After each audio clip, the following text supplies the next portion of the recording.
Hello students, अब हम करते हैं एक्सरसाइज 1.3। इससे पहले वाले लेक्चर में हमने क्या किया था। एक्सरसाइज 1.3 के सारे basics, decimal expansion, terminating, non terminating, recurring, repeating, non terminating, non recurring, ये सब हमने अच्छी तरह से समझ लिया है। ठीक है, अगर जिसने पहले वाला लेक्चर नहीं देखा है तो पहले वो ज़रूर देखें, क्योंकि उसमें मैंने पूरा बेसिक डिटेल में समझा रखा है। यहाँ पे हम क्या करेंगे, एक्सरसाइज के एनसीईआरटी मैथ के कुछ क्वेश्चंस, जो क्वेश्चंस गिवन है डायरेक्ट वो करेंगे। क्या है क्वेश्चन 1, देखते हैं क्या बताना है। Right the following in decimal form. Decimal form में जैसे 36/100 है, इसको क्या है, डेसिमल एक्सपेंशन बतानी है इसकी क्या है। तो इसको कैसे लिख सकते हैं, 2 0 हैं, 2 डिजिट के बाद डेसिमल, ये क्या है इसकी डेसिमल एक्सपेंशन। अच्छा, तो इसका मतलब ये क्या है, यही एंड हो गया तो it is terminating decimal expansion. ठीक है, अगर किसी को ऐसे समझ में ना आए तो वो डिवाइड भी करके कर सकते हैं। जैसे 136 0.10 लगेगा, 100 3 ज़ा 300, 6 0 1 0 आ जाएगी, 100 6 ज़ा 600, ये रिमाइंडर 0 क्या आया 0.36, यहाँ भी 0.36 सेम है, आप कैसे भी कर सकते हैं। ठीक है, सेकंड पार्ट 1/11, इसको क्या करना है, डिवाइड करना है। डिवाइड करके देख लीजिए, 11 है 1 है, क्या आएगा, पॉइंट लगा दिया, 0 नहीं, एक और 0 लगेगी तो एक और 0 ऊपर लगा देते हैं। 11 9 ज़ा 99, 100 - 99 1, 0 लग गई, एक और 0 तो मतलब एक और 0, 11 9 ज़ा 99, फिर 100 - 99 1, 2 0 है तो एक 0 यहाँ, फिर 11 9 ज़ा 99, फिर ये मतलब ये क्या हो रहा है, रिमाइंडर बार बार यही आ रहा है और ये क्या है, ये तो चलता ही जाएगा। ठीक है, तो इसका मतलब क्वेश्चन क्या आया हमारे यहाँ पे, 0.090909 हमने कर रखा है। इसको और कैसे लिख सकते हैं हम, 0.09 का बार लिख सकते हैं, हाँ बिल्कुल लिख सकते हैं। तो ये जो डेसिमल एक्सपेंशन है इसकी, ये कौन सी है, ये है नॉन टर्मिनेटिंग। नॉन टर्मिनेटिंग क्यों है, क्योंकि रिमाइंडर 0 नहीं आ रहा है इसका, कभी ना कभी आएगा ना आ रहा। और non terminating and recurring. Recurring क्यों, क्योंकि 09 सिर्फ यही सेम डिजिट रिपीट होते जाएंगे बार बार और हो रहे हैं। रिकरिंग मतलब रिपीटिंग। ठीक है, थर्ड पार्ट पे चलते हैं। थर्ड पार्ट क्या है, 4 1:8, इसका मतलब क्या है 33/8। सबको पता है ये कैसे आया, जो यहाँ है इससे क्या होगी मल्टीप्लाई, 8 4 ज़ा 32, 32 में 1 को क्या करेंगे हम प्लस, 33/8। अब इसको क्या कर दो डिवाइड, 8 को 33 को 8 से,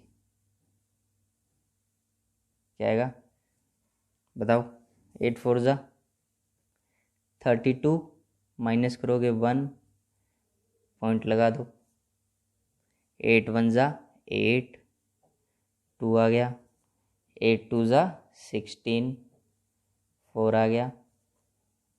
ये सोल्व करना आसान होगा, कोई दिक्कत तो नहीं है डिवीजन में। 8 5 ज़ा 40, रिमाइंडर 0, तो मतलब खत्म हो गया, रिमाइंडर 0 आ गया, तो इसका मतलब ये इसकी डेसिमल एक्सपेंशन कैसी है, टर्मिनेटिंग है। ठीक है, और क्या है 4.125 इसका आंसर है। ठीक है, को नोटबुक में अच्छी तरह लिख लेना, डेसिमल एक्सपेंशन ऑफ, क्या लिख दोगे, दी डेसिमल एक्सपेंशन ऑफ 33/8 इज, पहली बात तो 4.125 टर्मिनेटिंग,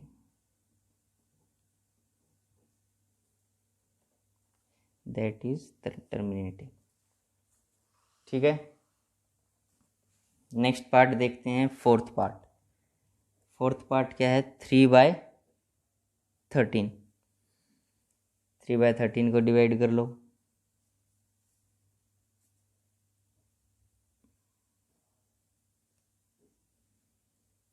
.0 लगा दो।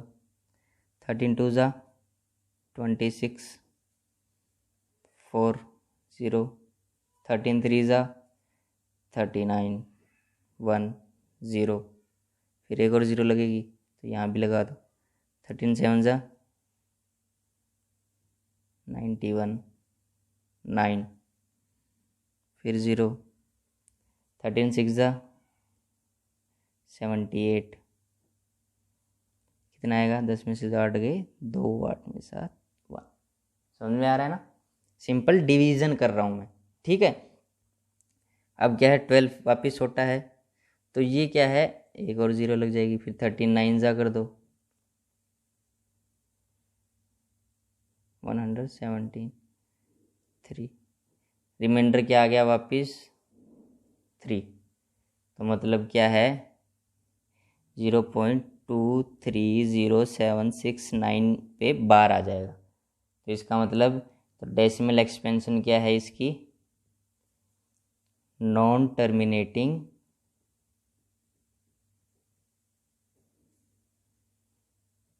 रिकरिंग।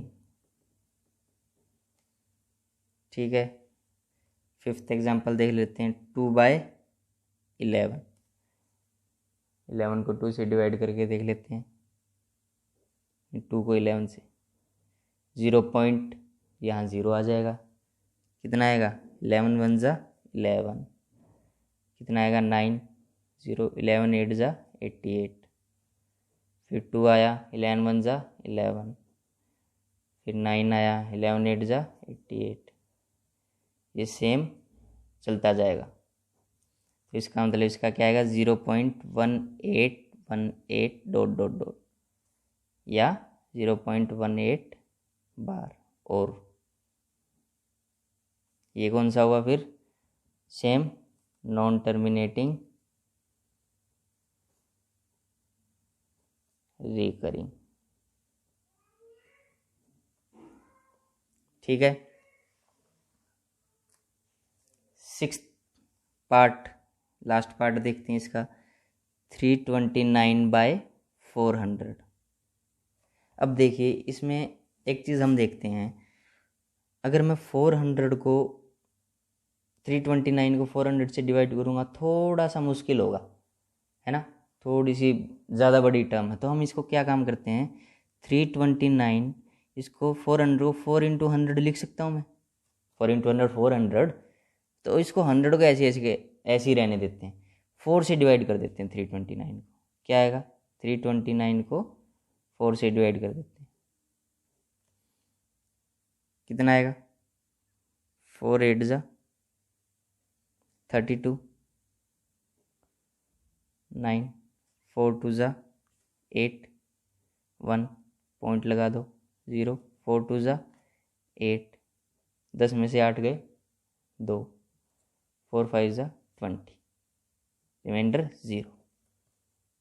सोल्व हो गया, सोल्व हो गया तो लिख दो 82.25, लेकिन 100 ऐसे का ऐसे ही है। अब देखिए 2 0 हैं तो जब भी नीचे डिवाइड में 0 हो और इसको हटाना हो तो क्या करते हैं, लेफ्ट साइड जाते हैं, तो यहाँ तो पॉइंट पहले से ही है 1 2, इसके बाद यहाँ आ जाएगा, तो इसका मतलब 0.8225। ठीक है, अगर ये वाला ऐसे कैसे करते हैं ये समझ में नहीं आ रहा तो क्या करना, 8225 जो ये वाला पॉइंट है ये भी हटा दो, ये और में है समझाने के लिए जिसको समझ में नहीं आता। 100 है, ये पॉइंट हटाया, 2 0, 2 डिजिट हैं, 2 0 और नीचे आ गई। अब कितने हैं 4 0, तो मतलब 1 2 3 4, तो 4 डिजिट बार पॉइंट डेसिमल लगेगा 1 2 3 4, तो इसका मतलब 0.8225, कैसे भी कर सकते हैं। ठीक है, ये क्या है, टर्मिनेटिंग है। ठीक है, समझ में आ गया। चलिए अब क्वेश्चन सेकंड पे चलते हैं। क्वेश्चन सेकंड क्या है, यू नो दैट 1/7, 1/7 की वैल्यू क्या दी है, ये तो अभी याद हो जानी चाहिए, 0.142857। ठीक है, बहुत बार आ चुका है 1/7, इसकी वैल्यू ये हमें गिवन है, और क्वेश्चन में भी कहा कि हमें पता है इसकी वैल्यू क्या है, 0.142857। ठीक है, उसके बाद ये कहता है क्या आप 2/7 और जो 3/7, 4/7, 5/7, 6/7, क्या इनकी वैल्यूज़ प्रिडिक्ट कर सकते हैं, बता सकते हैं, बिना जो लॉन्ग डिवीजन मेथड नहीं होता था, जैसे 1/7 की वैल्यू कैसे आई, 1 अंदर 7 बाहर, और इसको पूरा हम डिवाइड किया तब जाके 0.142857 नंबर आया था, जब स्टार्टिंग में फर्स्ट एग्जाम्पल में पिछले लेक्चर में मैंने समझाया था इस क्वेश्चन को। तो ऐसे 2/7, 3/7, 4/7, 5/7, 6/7, तो ये सारी वैल्यूज़ हैं, इनको ऐसे लॉन्ग डिवीजन मेथड से डिवाइड करें और फिर ये वैल्यू आए, नहीं वो तो बहुत लंबा पड़ जाएगा। तो ये कहता है क्या हम बिना उसके भी पॉसिबल है कि ये निकाल ले, हाँ निकाल सकते हैं। अगर हाँ तो कैसे निकाल सकते हैं, देखिए क्वेश्चन सेकंड में 1/7 की वैल्यू ये है, 2/7 की कैसे निकलेगी, फिर बिना लॉन्ग डिवीजन से कैसे करेंगे, 2/7 को कैसे लिख सकते हैं, 2 × 1/7 लिख सकते हैं, हाँ बिल्कुल लिख सकते हैं। तो 2 × 1/7 की वैल्यू क्या है, हमें गिवन है 0.142857 का बार, तो इसका मतलब इसकी वैल्यू क्या आ जाएगी, इसको इससे अब मल्टीप्लाई कर दो, मल्टीप्लाई करने पे क्या आएगी 0.2851, 2 7 14, 2 5 10 11, 2 8 16 17, यही आएगी। 2/7 की वैल्यू आ गई हमारे पास, क्या है ये वैल्यू 2/7 की है। ऐसे ही हम क्या करेंगे, 3/7, 4/7, 5/7, इन सब की वैल्यूज़ निकाल लेंगे, कैसे, देखिए ऐसे 3/7 है, 3 × 1/7, 3 × 1/7 की वैल्यू ये है, और ये क्या आ गई हमारे पास 0.3/7 की वैल्यू, 4/7 है, 4 × 1/7, 4 × 1/7 की वैल्यू, और ये क्या आ गई 4/7 की वैल्यू आ गई। ठीक है, 5/7 है, 5/7 की वैल्यू भी 5 × 1/7, 5, 1/7 की वैल्यू 0.714285, ये क्या आ गई 5/7।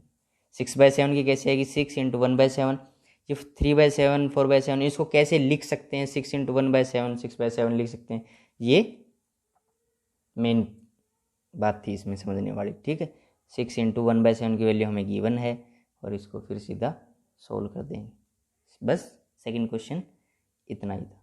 ठीक है, अब चलते हैं थर्ड क्वेश्चन पे। थर्ड क्वेश्चन क्या कहता है, थर्ड क्वेश्चन कहता है express the following in the form P/Q, P/Q form में लिखना है पार्ट्स को। ठीक है, फर्स्ट पार्ट क्या है 0.6 बार को, देखिए ये जो थर्ड क्वेश्चन वाले पार्ट्स हैं ये पिछले लेक्चर में पूरा डिटेल में एक बार हम कर चुके हैं अच्छी तरह। अगर कोई जिसने पहला वाला पार्ट देखा नहीं है, पहले वाला लेक्चर अभी तक देखा नहीं है, तो वो एक बार प्लीज़ कंफर्म कर लें, वो सही से देख लें, ताकि पूरा अच्छी तरह समझ में आ जाए। उसमें पूरी टेक्निक कैसे रख सकते हैं, कैसे करते हैं, वो हमने किया था।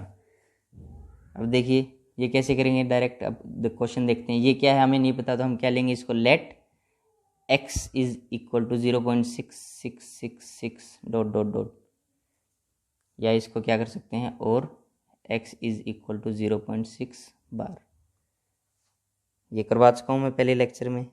जैसे 666 इसका मतलब रिपीटेशन है। बार का मतलब क्या होता है, जिसके ऊपर डिजिट के ऊपर बार होता है वो क्या है, डिजिट बार बार रिपीट हो रहा है, इसलिए इसको ऐसे लिखा गया है। उसके बाद क्या करेंगे, नेक्स्ट स्टेप, सेकंड स्टेप में क्या करते हैं, मल्टीप्लाई x बाय 10। 10 से मल्टीप्लाई क्यों किया है, कहा था अगर एक डिजिट रिपीट हो रही है तो 10 से मल्टीप्लाई करेंगे। अगर जैसे 0.27 है, दो डिजिट अगर रिपीट हो रही है तो 100 से मल्टीप्लाई। अगर मान लो 0.273 तीन डिजिट रिपीट हो रही है तो 1000 से मल्टीप्लाई करेंगे। ये चीज़ हम कर चुके हैं। तो क्या आएगा, 10x इक्वल्स टू, मल्टीप्लाई करूँगा 10 से, क्या आ जाएगा, एक पॉइंट आगे आ जाएगा 6.666 डॉट डॉट डॉट। ठीक है यहाँ तक। अब आता है third step, 10x as it is लिख दो। यहाँ सबसे इम्पोर्टेंट स्टेप है जो इस क्वेश्चन में समझना सबसे ज़्यादा ज़रूरी है। ठीक है, क्या करेंगे इस स्टेप में, 6.666 ये आया है, इसमें से जो हमने x माना था उसको क्या कर देंगे, माइनस कर देंगे। ठीक है, सब्ट्रैक्ट कर देंगे। क्या आएगा, 0 0 0 ये ऐसे ही आएगा और ये 6 आएगा। ठीक है, तो हम इसको क्या लिख सकते हैं यहाँ पे, 6 प्लस 0.666 डॉट डॉट डॉट। ये है सबसे इम्पोर्टेंट स्टेप। समझ में आया, नहीं आया, देखो दोबारा। पहले तो एक चीज़ ये देखो, अगर मैं 7 - 3 करता हूँ और आंसर आता है 4, ठीक है, तो मैं 7 को कैसे लिख सकता हूँ बताओ। 7 को मैं 4 + 3 लिख सकता हूँ, लिख सकता हूँ ना, हाँ लिख सकता हूँ। तो यही चीज़ मैंने यहाँ पे की है। मल्टीप्लाई करने के बाद उससे नेक्स्ट स्टेप में क्या करना है, जो आया है मल्टीप्लाई करने के बाद 6.66, इसमें से किसको माइनस करना है, जिसको हमने x एज्यूम किया था, लेट x लिया था। ठीक है, ये आया, तो ये मान लो 7 है, ये मान लो 3 है, ये मान लो 4 है। तो इस 7 को, मतलब इसको हम क्या लिख सकते हैं, दिस प्लस दिस लिख सकते हैं। तो 6.6 है, ये 7 है, तो इस 7 को 3 + 4 लिख सकता हूँ मैं। तो यही चीज़ यहाँ पे की है, 6.66 कैसे, क्या लिखा है, 6 + 0.66, दिस, इन दोनों को क्या किया हमने, प्लस किया है, ये ऐसे लिख दिया। ठीक है, कोई कन्फ्यूज़न नहीं। 10x 6। अब इस स्टेप में देखिए, जो ये है ये तो हमारा x है जो हमने मान रखा है, तो हम इसको क्या कर देंगे, x लिख देंगे। x को हम लेफ्ट हैंड साइड ले आएंगे, 10x - x = 6, तो 9x = 6। x की वैल्यू क्या आ जाएगी, 6/9, काटने के बाद 3 × 2 = 6, 3 × 3 = 9, 2/3। ठीक है, तो x की वैल्यू क्या आ गई हमारे पास, 2/3, मतलब 0.6 बार। इसको हमने p/q की फॉर्म में लिखना है, तो ये कैसे लिखेंगे, 2/3। ये हमारा क्या है, आंसर। समझ में आ गया। अब देखते हैं इसका सेकंड पार्ट। सेकंड पार्ट क्या है, 0.47 और बार किस पे है, सिर्फ 7 पे। तो इसका मतलब let x = 0.47777 dot dot dot, और x = 0.47 बार। ठीक है, अब क्या करेंगे, मल्टीप्लाई। मल्टीप्लाई किससे करूँगा, मल्टीप्लाई बाय 10, मल्टीप्लाई x/10। 10 से क्यों करेंगे, एक डिजिट रिपीट हो रहा है सिर्फ 7, तो इसलिए 10x = 4.7777 और ये चलता जाएगा। ठीक है, अब क्या आता है हमारा मेन स्टेप, जो सबसे इम्पोर्टेंट स्टेप बोलता हूँ जिसको मैं। इसमें क्या करते हैं हम, 4.777 जो भी आया है, इसमें से x की वैल्यू को हम क्या कर देंगे, माइनस कर देंगे। कितना आया 0 0 7 माइनस 4 3 4 एज इट इज़। ठीक है, तो इसको कैसे लिख देंगे 4.3 plus 0.477 dot dot dot.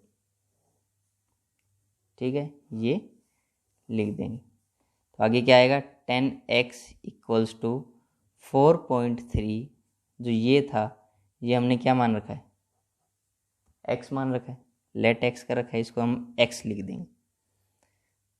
10x minus x equals to 4.3 minus किया कितना आएगा 9x इक्वल्स टू 43 डॉट, ये डेसिमल हटा देंगे नीचे क्या आ जाएगा 10।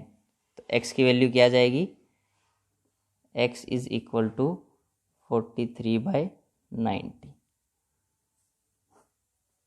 ठीक है, अब चलते हैं नेक्स्ट क्वेश्चन पे। थर्ड पार्ट क्या है इसका 0.001 3 पे बार। क्या करेंगे let x equals to 0.001 bar, और क्या कर सकते हैं x is equal to 0.001 001 001 dot dot dot.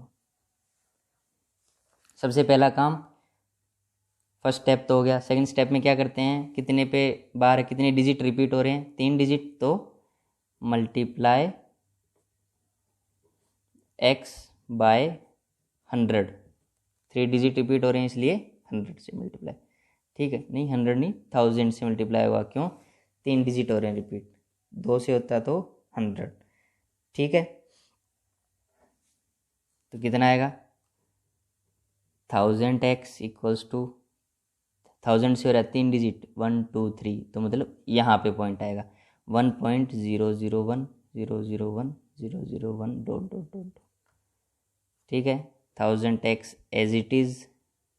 Multiply के बाद सबसे इम्पोर्टेंट स्टेप क्या करते हैं इसमें माइनस, क्या चीज़ 1.001 001 डॉट डॉट डॉट, माइनस कर दो इसमें से क्या जो x माना था, x क्या माना था 0. कितना था 001 001 डॉट डॉट डॉट, यही था। क्या आएगा इसका 0.00001 एज इट इज़। ठीक है, तो इसको क्या लिख देंगे 1 plus 0.001 001 dot dot dot.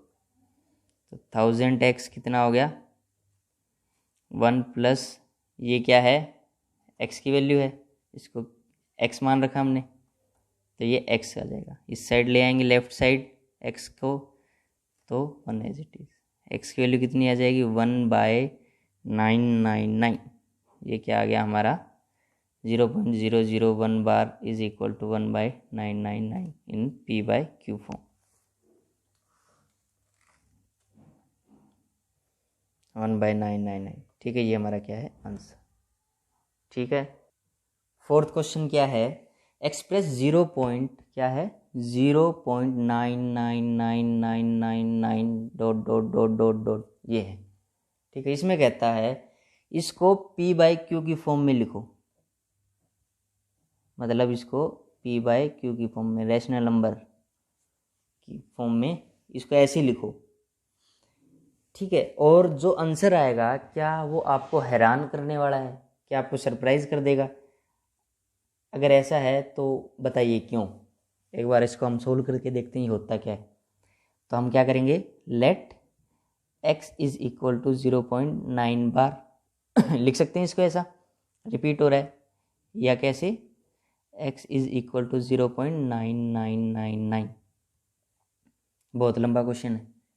Multiply किससे करेंगे, एक डिजिट रिपीट हो रहा है तो मल्टीप्लाई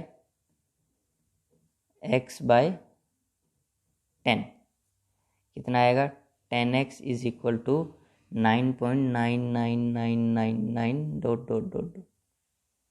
ठीक है, उसके बाद 10x इक्वल्स टू, सबसे इम्पोर्टेंट स्टेप क्या करते हैं 9.999, इसमें से क्या करेंगे जो x माना है 0.999 को माइनस कर देंगे, कितना आएगा 0009 एज इट इज़।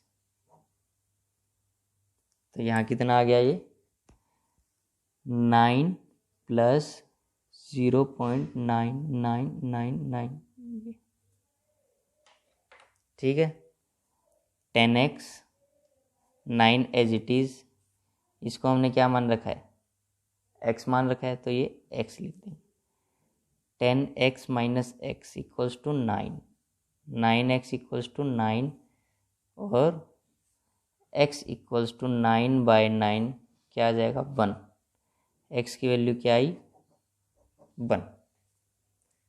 क्या सचमुच इतना बड़ा क्वेश्चन था और हमें आंसर क्या मिला 1। तो क्या लिख देंगे, yes this answer make sense, मतलब वो पहले पूरी फॉर्म लिख देना, yes 0.9 in the form of figure, yes we are surprised by the answer and yes this makes answer make sense as if, क्या लिखेंगे पूरा अगर लिखना चाहो, this answer make sense as if 0.999 goes on, then there will be क्या होगा no difference.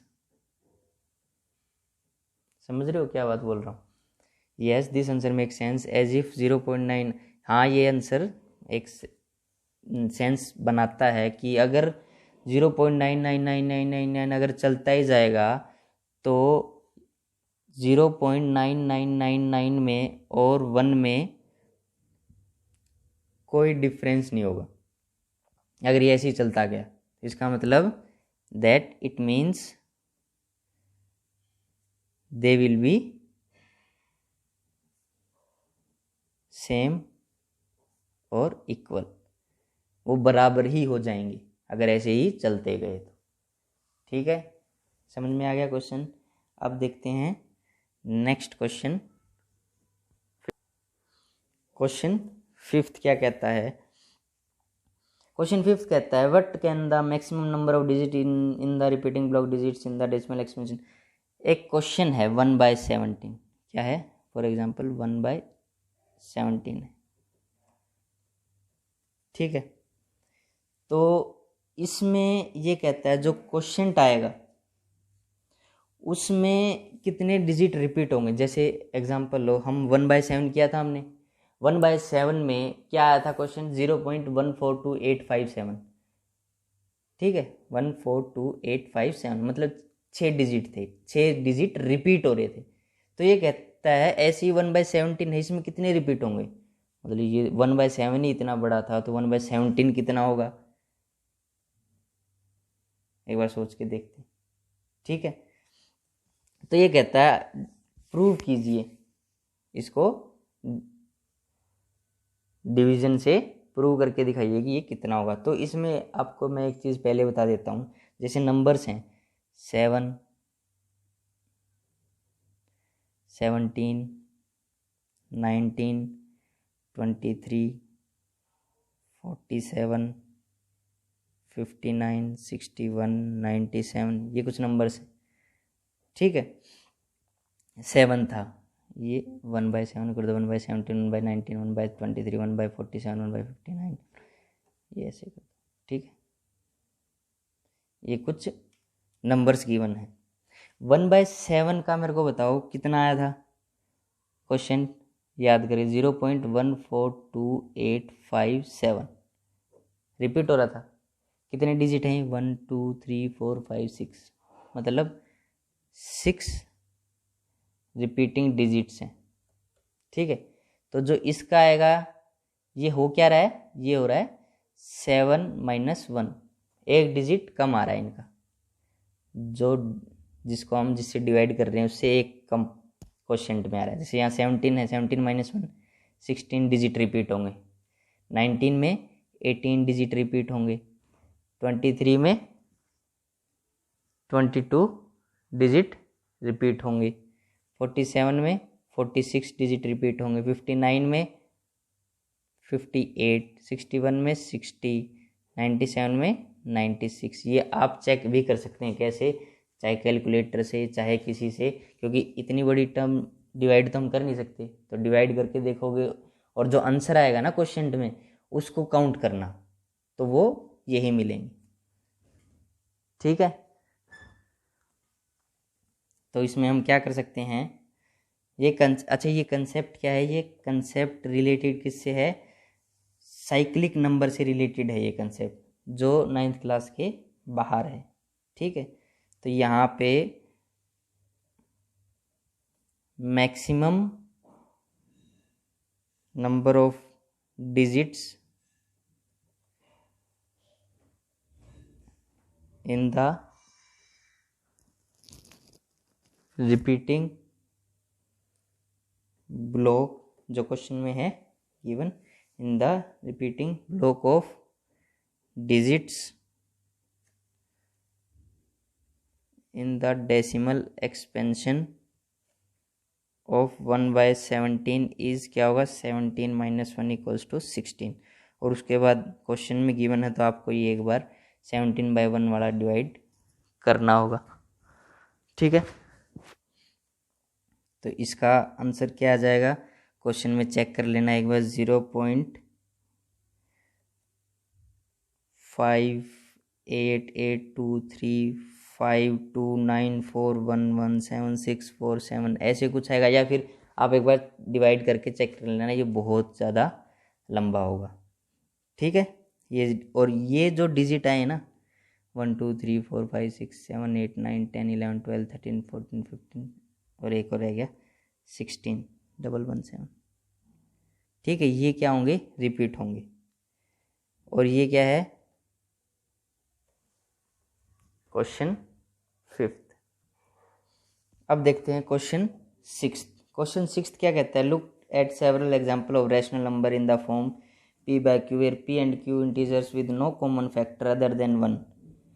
p/q form है और उनके ऐसे नंबर देखने हैं जिनका कॉमन फैक्टर एक हो, सिर्फ एक के अलावा कुछ भी ना हो, and have terminating decimal represent, और टर्मिनेटिंग होना चाहिए, मतलब वो एंड होना चाहिए, नहीं कि नॉन टर्मिनेटिंग जैसे 1/3 चलता ही जा रहा है, क्योंकि है तो वो भी रैशनल नंबर लेकिन वो चलता ही जा रहा है, नॉन टर्मिनेटिंग है, इसमें हमने टर्मिनेटिंग ढूंढना है। तो इसमें क्या तरीका होता है वो बताना है। ठीक है, तो पहले तो क्या है, जिसमें सिर्फ 1 कॉमन फैक्टर हो। इसका मतलब क्या है, जैसे जिसको समझ में ना आए एक बार वो देखो। फॉर एग्जांपल 25 है और 3 है, 2 डिजिट है। ये ऐसा कौन सा नंबर है जिसकी टेबल में ये दोनों आते हो, 1 है। 1 के अलावा ऐसा कोई भी नंबर नहीं है जिसमें ये ना आते हों, ये है जिसमें आएंगे और कोई नहीं। ऐसे ही इसमें ये का है कि जो 2 p और q लेंगे इनमें कॉमन क्या आएगा, सिर्फ 1 में आने चाहिए ये, और किसी में नहीं आने चाहिए। तो एग्जांपल ले लेते हैं, जैसे 1/4 ले लेते हैं। कोई टेबल है जिसमें दोनों एक ही में आते हैं, 1 में ही आते हैं, इसको डेसिमल एक्सपेंशन करेंगे क्या आएगा, 0.25। ठीक है, और कोई फर्स्ट क्वेश्चन में बहुत एग्जांपल गिवन है, पार्ट हैं उसमें से देख लो, 9/25 0.36, इसको डिवाइड करेंगे तो 7/16। वो नंबर लेने हैं जो आपस में डिवाइड ना हो, ऐसे नहीं कि 2/4 ले लो, ये तो 1 में भी आता है 2 में भी आता है। ठीक है, ये नहीं ले सकते। 7/16 को 0.4375, और ये एंड हो रहे हैं यहीं पे, इनका एंड मतलब इनका रिमाइंडर 0 आ रहा है सबका। ठीक है, 329/400 फर्स्ट क्वेश्चन में 6th पार्ट था हमारा, 0.8225 था।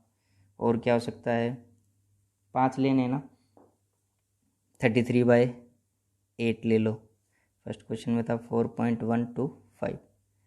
ठीक है, अब यहाँ पे जो इसमें देखने वाली चीज़ क्या है, p/q में एक के अलावा कोई फैक्टर नहीं होना चाहिए, तो फैक्टर ही देखेंगे इसके। ठीक है, ये जो क्वेश्चन के हिसाब से नंबर आने थे वो हमने ले लिए। ठीक है, अब फैक्टर ऑफ 4 क्या क्या हो सकते हैं, फैक्टर ऑफ 4 समझते हो, मतलब 4 का प्राइम फैक्टराइजेशन करना है, 2 2 जा 2 1 जा, मतलब 2 की पावर 2 आया, इसमें क्या है, फैक्टर ऑफ 25, मतलब 25 की प्राइम फैक्टराइजेशन करो, 5 5 जा 5 1 जा 5 का स्क्वायर, समझ रहे हो। यहाँ पे फैक्टर्स ऑफ 16 का करो, कितना आएगा, 2 2 जा 4 4 2 जा 8 8 2 जा 16, 2 की पावर 5, मतलब क्या है, 2 को 1 2 3 4 बार मल्टीप्लाई किया है। और यहाँ पे देखिए फैक्टर्स ऑफ 400, इसका क्या आएगा, तो जो 400 है इसको ऐसे ही प्राइम फैक्टराइजेशन करोगे, 2 2 जा 4, 2 1 जा 2, 2 5 जा 10, 2 2 जा 4, 2 5 जा 10, अब 5 5 जा 25, 5 1 जा 5। कब रोकते हैं, जब 1 आ जाए, 1 2 3 4, कितने हैं, 2 4 हैं और 5 2 हैं, फैक्टर्स हैं इसके, ठीक है। फैक्टर्स ऑफ 8 क्या होगा, 2 इंटू 2 इंटू 2, मतलब 2 की पावर 3, ये फैक्टर्स हैं, ठीक है। अब एक चीज़ देखिए ध्यान से, जितने भी ये क्वेश्चन हैं इनका आपस में सिर्फ कॉमन फैक्टर 1 है, मतलब ये सिर्फ 1 की टेबल में आते हैं, रिलेटेड हैं, और इनके किसी भी एक दूसरे की टेबल में नहीं आते, ठीक है। ये हमने 4-5 एग्जाम्पल लिए। जब हमने इन सब के जो क्यू था उसका डिवाइड में, उसका जो फैक्टर लिए तो क्या निकल के आया, एक कॉमन चीज़, यहाँ 2 की कोई पावर है, यहाँ 5 की है, यहाँ 2 की है, यहाँ 2 और 5 दोनों की है, यहाँ 2 की है। मतलब क्या है, अगर इफ़, इसका मतलब क्या है, जो फैक्टर्स हैं, if factors of Q is in the, if factors of Q is in the form of, किस फॉर्म में हो, 2 की पावर m, 5 की पावर n और 2 की पावर n टू 5 की पावर m, ये था या ये दोनों थे। जब ये आ रहे हैं तभी ये आया कॉमन फैक्टर 1, ठीक है। जब ये आए 2 और 5 तभी कॉमन फैक्टर 1 निकल के आया बस, या हम कह सकते हैं जब कॉमन फैक्टर 1 आया तभी 2 और 5 ही आए। अगर इनके अलावा कोई भी और नंबर आता डिवाइड में, फैक्टर्स में, तो इनका कॉमन फैक्टर 1 नहीं होता, ये हमेशा याद रखना, ठीक है। नेक्स्ट क्वेश्चन देखते हैं। नेक्स्ट क्वेश्चन क्या कहता है, 7th, इजी है, कि write 3 numbers whose decimal expansion are non terminating non recurring. वो नंबर्स बताओ जिनके डेसिमल एक्सपेंशन क्या है, नॉन टर्मिनेटिंग, नॉन रिकरिंग। अब ये लिखते ही समझ में आ गया होगा, ये वो कौन से होते हैं, वो इर्रेशनल नंबर्स होते हैं, मतलब कोई भी 3 इर्रेशनल नंबर्स बताने हैं हमने।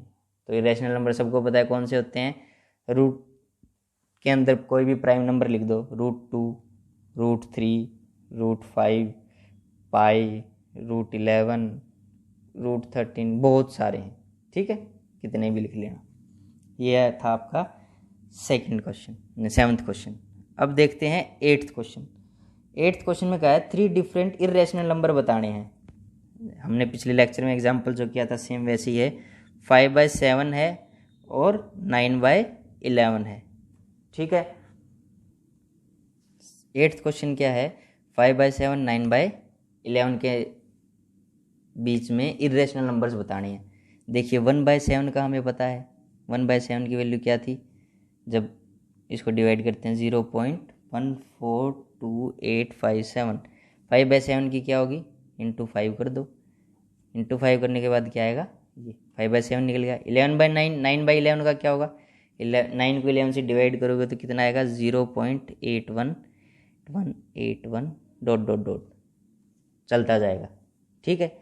अब इन दोनों के बीच के इर्रेशनल्स नंबर बताने हैं, कोई भी 3, तो कोई भी 3 कौन से होंगे, जैसे यहाँ 7 1 और 0.81 के बीच में कोई भी, जैसे यहाँ पे क्या है 7 1 और 0.81 के बीच के कोई भी नंबर ले सकते हो, जैसे 0.71 के बाद 0.72, और इर्रेशनल है तो मतलब नॉन टर्मिनेटिंग और नॉन रिकरिंग, मतलब नॉन रिपीटिंग।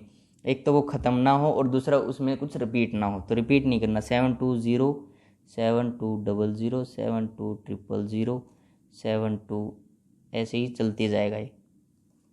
दूसरा क्या ले सकते हैं, 730 7300 7300 73, और ये चलता जाएगा। थर्ड क्या ले सकते हैं, 740 7400 74000, ऐसे ही कुछ भी क्या है, इनमें रिपीट नहीं हो रहा। जैसे पहले 720 फिर 720 100 फिर 2000, ऐसे चल रहा, रिपीट कुछ नहीं हो रहा। तो ये क्या हो गए, 3 इर्रेशनल नंबर्स बिटवीन 5/7 एंड 9/11। ठीक है, समझ में आ गया। अब देखते हैं नेक्स्ट क्वेश्चन। नेक्स्ट क्वेश्चन क्या है, 9th। ये कहता है कि classify the following numbers as rational और इर्रेशनल। हमें बताना है कि कौन सा रैशनल है और कौन सा इर्रेशनल। जैसे फर्स्ट है √23। मैंने क्या कहा था, रूट के अंदर अगर कोई भी प्राइम नंबर आ जाता है वो क्या होगा, इर्रेशनल होगा। तो 23 क्या है, प्राइम नंबर। प्राइम नंबर सबको पता होगा कौन से होते हैं, जो सिर्फ खुद की टेबल में आए, जिसके सिर्फ 2 फैक्टर हों, या तो 1 या खुद। तो 23 है, तो ये क्या होगा, इर्रेशनल। सेकंड √225, ये आपको सभी के स्क्वायर्स क्यूब्स याद होने चाहिए। अगर किसी को प्रॉब्लम है, स्क्वायर नहीं पता चलता, क्यूब, तो इनकी भी ट्रिक्स होती हैं, वो मैं करवा दूंगा बाद में। 225 क्या होता है, 15 का स्क्वायर होता है। तो ये क्या है, रैशनल नंबर है। ठीक है। थर्ड क्या है, 0.3796। ये रैशनल नंबर टर्मिनेट हो रहा है, मतलब कहीं और आगे नहीं जा रहा। ये भी कहीं कोई बार नहीं है, कोई डॉट वगैरह नहीं है, तो मतलब ये भी यहीं ख़त्म हो रहा है। तो ये भी क्या है, एक रैशनल नंबर है। ठीक है। फोर्थ 7.478478 ... मतलब जो 478 ये क्या हो रहा है, बार बार रिपीट कर रहा है। तो इसका मतलब ये क्या है, रिपीट कर रहा है, तो क्या है। अच्छा अब बताओ, जो रिपीट कर रहा है तो ये रैशनल होगा या इर्रेशनल होगा, ये रैशनल ही होगा, इर्रेशनल नहीं होगा। इर्रेशनल कौन से होते हैं, जो टर्मिनेट भी नॉन टर्मिनेटिंग होंगे लेकिन नॉन रिपीटिंग होंगे। ये क्या है, टर्मिनेट तो नहीं हो रहा, नॉन टर्मिनेटिंग है, ख़त्म नहीं होगा कहीं, लेकिन ये रिपीट कर रहा है 478 इसलिए क्या है, ये रैशनल नंबर है। ठीक है। फिफ्थ देखो लास्ट, 1.10 100 100 1 4 बार ऐसी है। तो ये क्या कर रहा है, ये तो रिपीट भी नहीं हो रहा और ख़त्म भी नहीं हो रहा। तो नॉन टर्मिनेटिंग और नॉन रिपीटिंग है, नॉन रिकरिंग। इसका मतलब ये क्या है, इर्रेशनल नंबर है। ठीक है। यहाँ आपकी एक्सरसाइज 1.3 कंप्लीट होगी। 2 लेक्चर्स में एक्सरसाइज 1.3 पूरी समझा दी है, बेसिक्स भी और पूरी एक्सरसाइज भी। इसको अगर समझ में ना आए 1 2 या 3 बार ज़रूर देखिए, ताकि ये पूरा समझ में आए। ठीक है। अगर कोई भी डाउट रहता है तो कमेंट में डाउट या कोई और सजेशन हो तो कमेंट में बता देना। ठीक है, थैंक यू।